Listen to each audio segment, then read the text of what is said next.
Good morning students. Let us start next part of history of class 9th. हम अभी तक क्या French revolution में क्या पढ़े थे कि जो लुईस 16 था उसने एक्सेप्ट कर लिया था नेशनल असेंबली को, है ना, यानी कि नेशनल असेंबली की सारी शर्तें मान ली थी। तो अब हम पढ़ेंगे नेक्स्ट में 2.1 में France becomes a constitutional monarchy. The national assembly completed the draft of the constitutions in 1791, यानी कि जो बात वहाँ पे हो रही थी 1789 की, है ना। ये ड्राफ्ट जब बनना स्टार्ट हुआ था कब से, 1789 से, और ये कंप्लीट हो गया था 1791 में, यानी कि यहाँ पे इन्होंने सब ड्राफ्ट बना के रफ, एक तरह से ड्राफ्ट में एक तरह से रफ करके दे दिया गया था, है ना, कि इसके अनुसार ये कॉन्स्टिट्यूशन चलेंगे।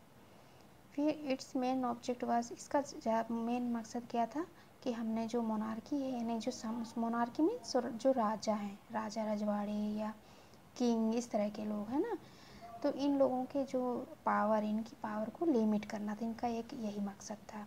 This power were instead of being concentrated in the hand of one person, और ये जो पावर थी तो एक लोगों के हाथ में थी, तो इसको एक हाथ में ना होके और 2-3 पार्ट में, जैसे आगे देखेंगे, ये डिवाइड कर दिया, डिफरेंस लोगों के हाथ में दे दिए गए थे।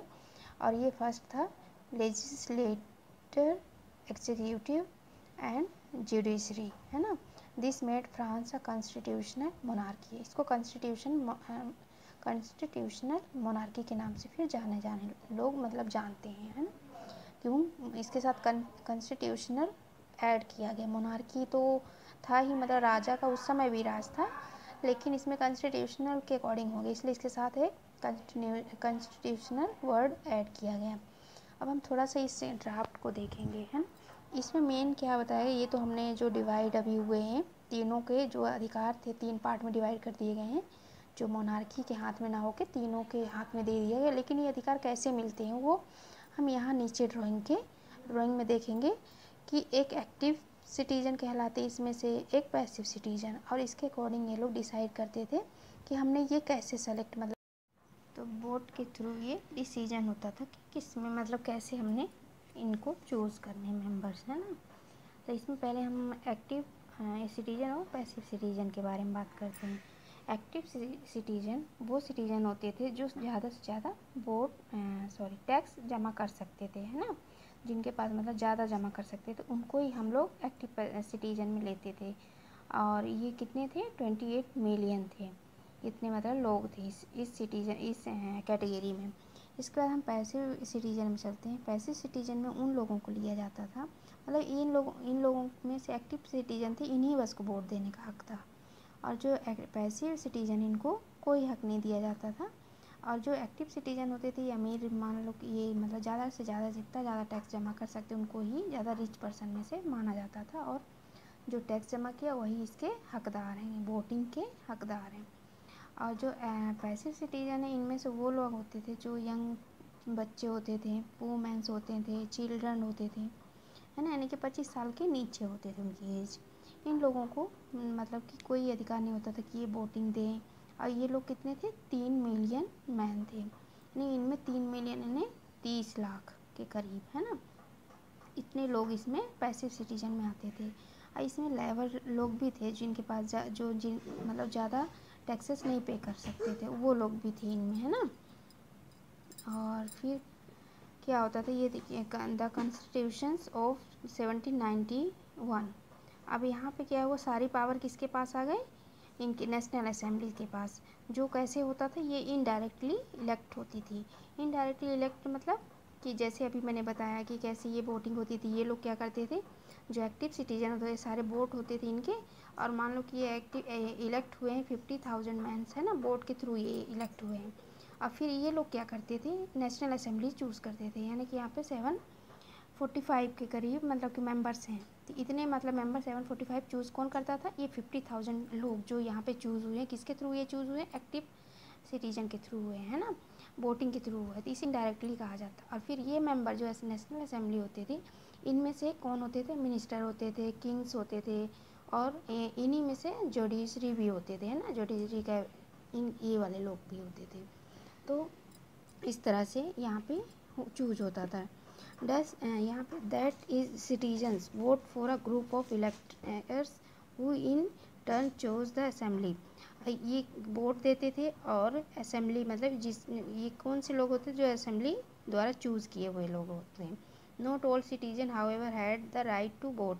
और सभी सिटीजन को वोट देने का अधिकार नहीं होता था। ओनली मैन अबव 25 ईयर्स, जो लोग कितने 25 ईयर्स की ज़्यादा हों या तो of age who paid taxes equal to at least 3 days of a labours wages were given the status of active citizens.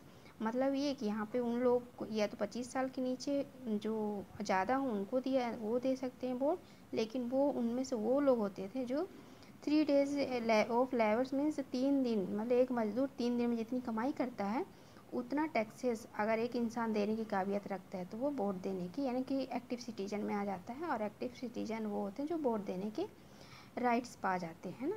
That is they were title to vote, ये हकदार बन जाते हैं। The remaining man and old women were classes as passive citizen. और जो जितने बच गए मैन और वुमेन जितने भी होते हैं तो किस कैटेगरी में आ जाते थे, पैसिव कैटेगरी में आते थे। To qualify as an elector and then as a member of the assembly, a man had to belong to the highest brackets of taxpayers। यानी कि अगर हमको मेंबर बनना है असेंबली, नेशनल असेंबली के, तो हम लोगों को उसमें उसको सबसे ज़्यादा क्या दिखाना होता था, सबसे हाईएस्ट टैक्स पे करके देना होता था। यानी कि हाईएस्ट टैक्स के अकॉर्डिंग ही जो पे करता है उसके अकॉर्डिंग हम नेशनल असेंबली के मेंबर्स चूज़ करते थे। इस तरह से इलेक्शन होता था, उसको क्वालिफाई करना होता था, ज़्यादा से ज़्यादा टैक्स पे करके अपने आप को शो करना होता था। फिर यहाँ पे आते हैं the constitution began with the declaration of the rights of man and citizens. अब इन लोगों के जो हक हैं किसके आधार पे कॉन्स्टिट्यूशन स्टार्ट होता है, यानी कि उनके अधिकार जो हैं किसके अकॉर्डिंग चलता है। Laws rights such as the right of life, मतलब जीवन जीने, स्वतंत्र जीवन, फ्रीडम ऑफ स्पीच, फ्री मतलब अपना जो भी बात कर सकते हैं, स्पीच, ओपिनियन, अपने विचार, इक्वल लोगों के सामने उनका हक, बराबरी का हक रहेगा, एक जैसे मतलब समानता मिलेगी।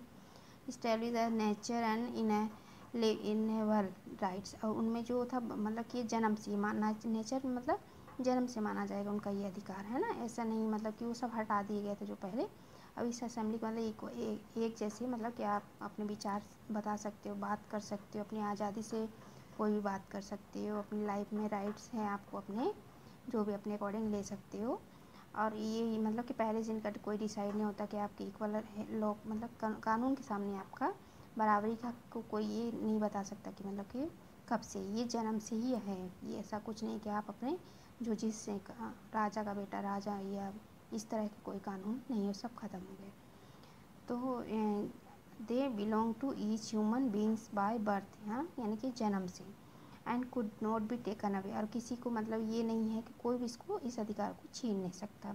It was the duty of the states to protect each citizens and natural rights. और स्टेट से यहाँ पे गवर्नमेंट को बोला गया है कि ये सभी मतलब कि गवर्नमेंट की ड्यूटी बनती है कि अपने सिटीजन के जो जन्म से राइट्स हैं उसकी प्रोटेक्शन करे, उसकी रक्षा करे, है ना, उसको कोई छीन ना सके, कोई कुछ मतलब बिगाड़ ना पाए। तो ये थे आपके 2.1, और इसके आगे जो है वो मैं आगे बाद नेक्स्ट वीडियो में बताऊंगी कि इस वीडियो में होता क्या है कि हम तो मोनार्की मतलब कि वो शासन ख़त्म कर देते हैं, लेकिन यहाँ पे मतलब आगे पूरे इतिहास में आपके यही देखने को मिलेगा कि फिर से लौट के वो चीज़ आती है, मोनार्की की डेथ हो जाती है, फिर दूसरे लोग उसमें वो फिर से मतलब इस तरह से बार बार आता है। एक बार ख़त्म होता है ये शासन, फिर से आता है, फिर कुछ इसी तरह से शासन पूरे पॉलिटिक्स में आप देखेंगे। तो ये मैं आपको आगे बताऊंगी। तब तक के लिए थैंक यू।